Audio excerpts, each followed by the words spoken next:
કેમ છો કાકા? મજા મજા.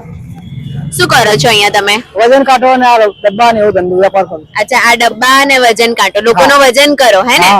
અચ્છા, તો પછી તમે શું લોકો પાસેથી શું લો વજન કરવાના? 5 રૂપિયા. અચ્છા, અને આંખે કેટલું નથી દેખાતું? દેખાતું નથી આંખે, એક આંખે થોડો પ્રકાશ પડે બસ. અચ્છા, એટલે બંને આંખે નથી જ દેખાતું. હા, નથી. અને આ લાકડી લઈને તમે ક્યાંથી આવો છો? શાહીબાગ. શાહીબાગ રહો છો? અચ્છા, તો અહીંયા કેવી રીતે આવો જાઓ, કેવી રીતે કરો? આવી ગયો લાકડી એમ તો કોઈ રસ્તો બતાવી દે. અચ્છા, ચાલીને? હા. શું વાત છે મિત્રો, એટલું જ કહેવા માંગીશ કે તમને સરસ ભગવાને 2 હાથ, 2 પગ, 2 આંખો અને બધું જ આપ્યું છે, અને છતાંય ભીખ માંગવા નીકળી પડો છો.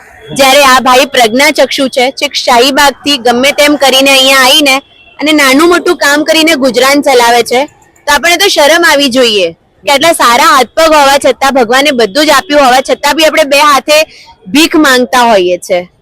ખરું ને કાકા? સાચી વાત છે. તો તમે છે ને બહુ મોટું મિસાલ છો લોકો માટે. તમે બહુ જ સારું કામ કરી રહ્યા છો કે ભીખ માંગીને નહીં પણ મહેનત કરીને કમાઈને. સાંજે આપણા 100-150 રૂપિયા મળી આપણું ગાડી નીકળી જાય. અચ્છા, 100-150 રૂપિયા મળે તમને એમ ને? સરસ કહેવાય. કઈ વાંધો નહીં કાકા, આવી રીતે જ ખુશ રહો અને કામ કરીને કમાઓ અને બીજાને પણ આવું શીખવાડો, હે ને?